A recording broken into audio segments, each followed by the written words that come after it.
Assalamualaikum warahmatullahi wabarakatuh. Jumpa lagi di channel yang keren ini, channel Mas Yano. Oke adik-adik, materi kali ini adalah termokimia. Skuy disimak baik-baik, materi kali ini mengenai asas kekekalan energi pada termokimia. Oke, nah sebetulnya sebelum kita masuk kepada asas kekekalan energi, kita harus tahu terlebih dahulu sebetulnya apa sih termokimia itu. Jadi termokimia itu adalah cabang dari ilmu kimia yang mempelajari tentang kalor reaksi adik-adik. Jadi kata kuncinya di sini, kalau kita mempelajari tentang termokimia, kita akan mempelajari yang namanya kalor reaksi. Oke, Mas Yano tuliskan di sini ya. Jadi termokimia itu adalah cabang ilmu kimia,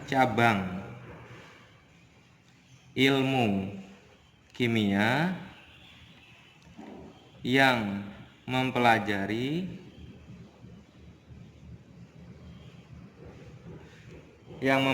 tentang kalor reaksi adik-adik. Kalor reaksi. Oke. Nah, kemudian baru setelah kita tahu apa sebetulnya termokimia itu, baru kita bisa masuk ke yang namanya asas kekekalan energi. Bahasan kita yang pertama adalah mengenai asas kekekalan energi.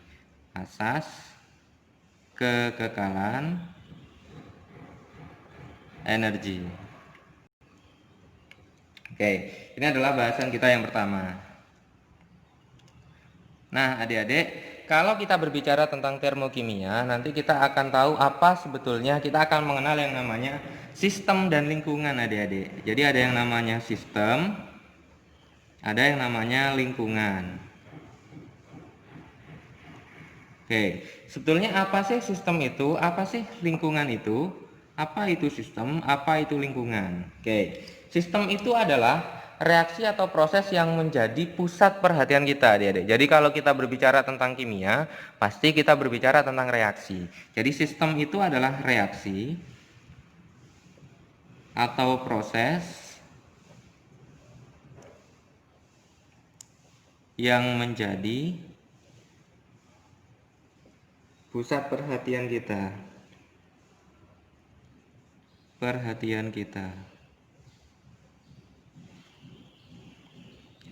Nah, kalau kemudian lingkungan, kalau ada sistem, ada lingkungan. Kalau lingkungan itu adalah segala sesuatu yang berada di sekitar sistem. Jadi kalau sistem itu menjadi pusat perhatian kita, di sekelilingnya itu dia adalah lingkungan adik-adik. Jadi lingkungan itu adalah segala sesuatu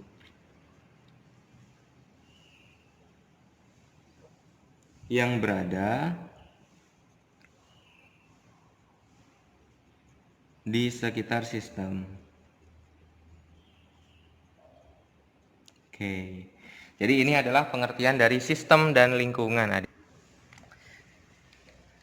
Nah, contohnya gini adik-adik. Contohnya sistem dan lingkungan itu seperti ini. Contoh ya. Oke, Mas Yano berikan contoh. Contohnya ada logam Mg dan larutan HCl. Ada logam Mg dan larutan HCl dalam gelas kimia. Oke. Nah, di sini logam Mg dan larutan HCl ini dia bertindak sebagai sistem adik-adik. Karena nanti yang menjadi pusat perhatian kita atau reaksinya adalah logam Mg dan larutan HCl. Oke, jadi ini merupakan sistem. Yang ini merupakan lingkungan. Oke. Nah, berdasarkan interaksinya antara sistem dengan lingkungan itu nanti dibedakan menjadi 3 macam adik-adik. Jadi berdasarkan interaksi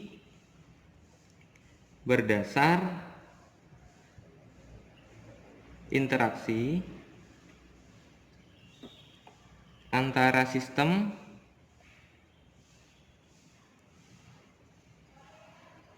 dengan lingkungan dibedakan menjadi 3. Dibedakan menjadi 3 adik-adik. Nah, yang pertama nanti kita akan mengenal yang namanya sistem terbuka adik-adik. Yang pertama kita mengenal yang namanya sistem terbuka. Oke, itu yang pertama. Apa sih sebetulnya sistem terbuka itu Mas Yano? Jadi sistem terbuka itu adalah sistem dan lingkungan itu dapat mengalami pertukaran materi dan energi. Kata kuncinya di sini dapat mengalami pertukaran materi dan energi, adik-adik. Oke, jadi sistem dan lingkungan. Sistem dan lingkungan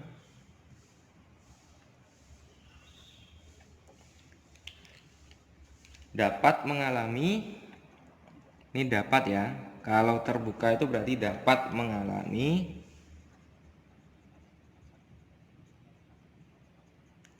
yang namanya pertukaran materi dan energi. Pertukaran materi dan energi.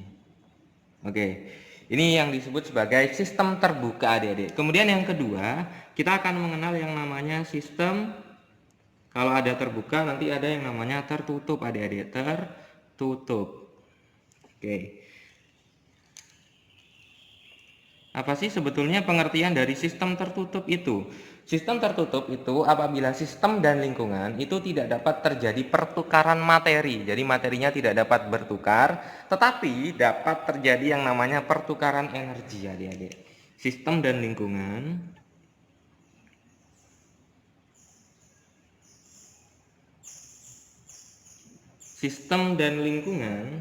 ini tidak dapat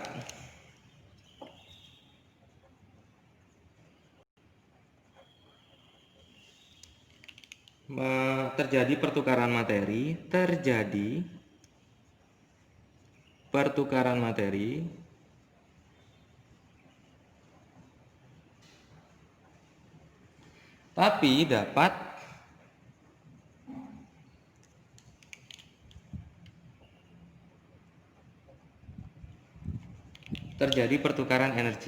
tapi dapat terjadi pertukaran energi, adik-adik. Oke. Jadi sistem dan lingkungan itu tidak dapat terjadi pertukaran materi, tapi dapat terjadi pertukaran energi. Itu kalau kita berbicara tentang sistem tertutup, adik-adik. Nah, kemudian selanjutnya yang terakhir, sistem yang terakhir adalah sistem terisolasi namanya. Sistem terisolasi. Oke, jadi kalau sistem terisolasi itu pengertiannya adalah sistem dan lingkungan itu tidak dapat terjadi pertukaran materi dan energi. Jadi kata kuncinya adalah tidak dapat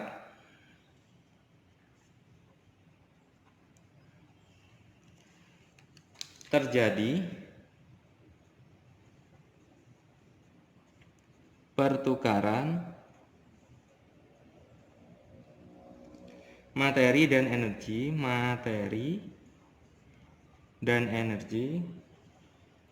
dengan lingkungannya.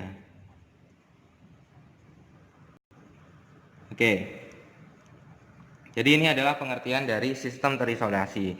Kalau sistem terisolasi itu tidak dapat terjadi pertukaran materi dan energi dengan lingkungannya. Jadi kalau terbuka itu dapat mengalami pertukaran materi dan energi. Kalau tertutup itu hanya dapat terjadi pertukaran energi saja, sedangkan materinya dia tidak dapat terjadi pertukaran. Kalau terisolasi berarti tidak bisa apa-apa, berarti tidak dapat terjadi pertukaran materi dan energi dengan lingkungannya. Oke, ini adalah pengertian dari sistem terbuka, tertutup, dan terisolasi. Nah, sekarang ternyata nanti kita dalam keseluruhan energi dalam bentuk kalor itu, nanti kita akan mengenal yang namanya entalpi. Jadi entalpi itu pengertiannya adalah keseluruhan energi dalam bentuk kalor. Nah ini, kalau kita berbicara tentang termokimia, kita akan berbicara tentang kalor yang terdapat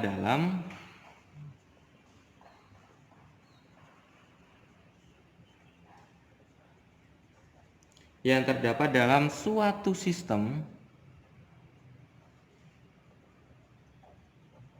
Nah, ini nanti disebut entalpi. Oke, ini adalah entalpi. Jadi nanti pada termokimia ini kita akan fokus pada yang namanya entalpi, adik-adik. Nah, besarnya entalpi ini tidak dapat ditentukan, tapi yang dapat ditentukan adalah perubahan entalpi adik-adik. Jadi besarnya entalpi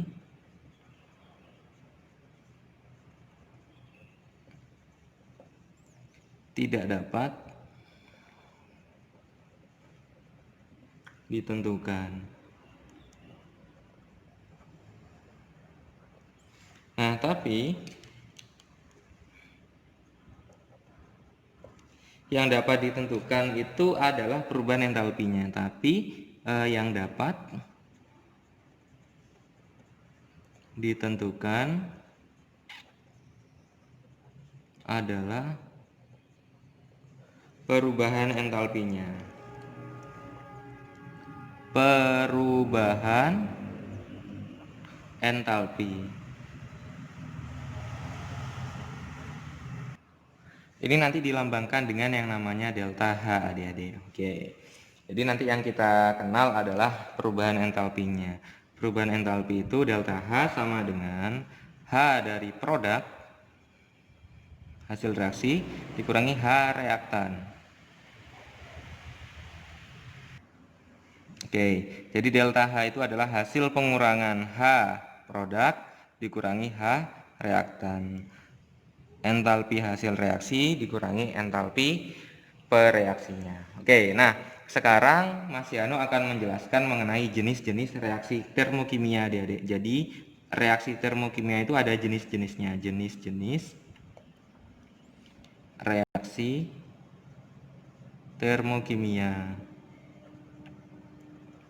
Oke, nanti kita akan mengenal yang namanya reaksi eksoterm dan reaksi endoterm, adik-adik. Yang pertama, kita akan mengenal yang namanya reaksi eksoterm. Oke, kemudian yang kedua nanti kita akan mengenal yang namanya endoterm. Pengertian dari eksoterm ini adalah kalor itu mengalir dari sistem ke lingkungan. Ekso itu kan keluar, adik-adik. Jadi dari sistem ke lingkungan, adik-adik. Pengertiannya itu adalah kalor mengalir dari sistem ke lingkungan.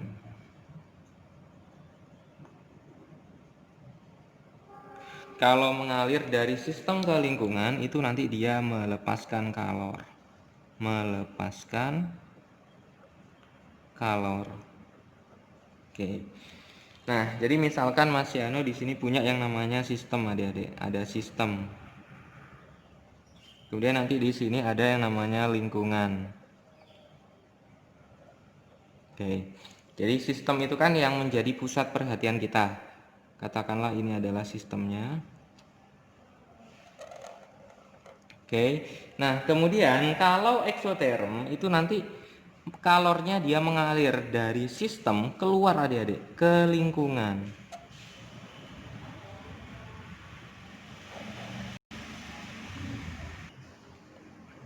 Jadi yang keluar ini adalah kalor, adik-adik. Kalor, ini kalor, ini juga kalor, ini juga kalor. Nah, adik-adik, apabila sistemnya keluar, kalornya keluar dari sistem ke lingkungan, maka nanti suhu yang ada di lingkungan itu nanti akan bertambah, suhunya naik. Oke, suhunya nanti akan semakin naik, adik-adik. Kenapa? Karena kalornya dia berpindah dari sistem ke lingkungan. Nah, otomatis kalau kalornya berpindah dari sistem ke lingkungan, maka suhunya naik. Kalau suhunya naik itu identik dengan yang namanya bertambah panas, adik-adik. Oke, jadi kalau bertambah panas itu nanti identik dengan yang namanya reaksi eksoterm. Nah, kemudian nanti kita akan mengenal yang namanya grafik pada reaksi eksoterm. Oke, katakanlah grafiknya seperti ini. Kemudian di sini ada reaktan, kemudian di sini ada produk. Ini ada reaktan, ini ada produk. Oke, katakanlah ini adalah reaktan, ini adalah produk, adik-adik. Oke, kalau semakin ke atas itu delta hanya semakin besar. Nah, karena reaksi eksoterm itu ini H ya. Kalor mengalir dari sistem ke lingkungan sehingga nanti dia menyebabkan yang namanya suhunya naik atau menjadi panas, maka entalpinya, perubahan entalpinya nanti akan bergeser dari atas ke bawah. Sehingga delta H-nya nanti akan menjadi negatif. Delta H-nya akan menjadi negatif. Jadi kalau ada delta H negatif itu nanti identik dengan reaksi eksoterm adik-adik. Oke. Nah, kemudian yang kedua ada reaksi eksoterm, yang kedua ada reaksi endoterm. Reaksi endoterm. Oke. Reaksi endoterm. Pengertiannya kebalikan dari reaksi eksoterm. Apa itu? Kalor mengalir. Kalau tadi dari sistem ke lingkungan, ini kebalikannya. Dari lingkungan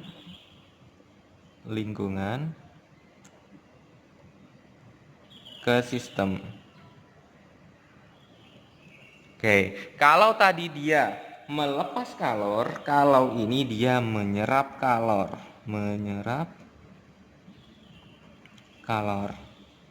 Kalornya dia diserap. Nah, kalau kita gambarkan, gambarnya nanti kebalikan dari ini. Kalau kita ada sistem di sini, kemudian di sini misalkan ada lingkungan. Ingat, yang menjadi pusat perhatian kita itu adalah sistemnya. Sistemnya yang menjadi pusat perhatian kita. Maka nanti kalornya akan diserap ke dalam berarti adik-adik.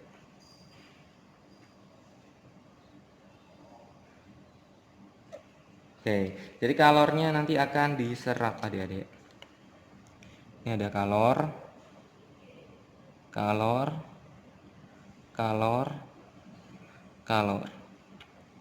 Karena kalornya diserap, maka di lingkungan nanti akan terjadi suhunya semakin menurun. Suhu turun. Oke, kalau suhunya turun itu identik dengan yang namanya bertambah dingin adik-adik. Oke, identik dengan yang namanya bertambah dingin. Sekarang Mas Yanu gambarkan grafiknya hampir sama dengan yang eksoterm. Cuman bedanya reaktannya ada di bawah, reaksinya di bawah, hasil reaksinya ada di atas adik-adik. Ini ada reaktan, ini ada produk. Oke. Reaksinya selalu mengalir dari reaktan ke produk. Oke. Ingat ini adalah entalpi. Kemudian ini otomatis delta H-nya sama dengan positif. Oke. Kenapa? Karena P-nya lebih besar daripada reaktannya, sehingga delta H-nya positif adik-adik. Ingat delta H itu adalah H produk dikurangi H reaktan. Oke adik-adik, sekian pembahasan Mas Yano mengenai asas kekekalan energi. Semoga kalian sudah paham mengenai konsep termokimia ini. Karena kenapa? Karena nanti pada video-video selanjutnya kita akan lebih membahas secara detail perhitungan-perhitungan yang ada di termokimia. Oke, Mas Yano akhiri. Wassalamualaikum warahmatullahi wabarakatuh.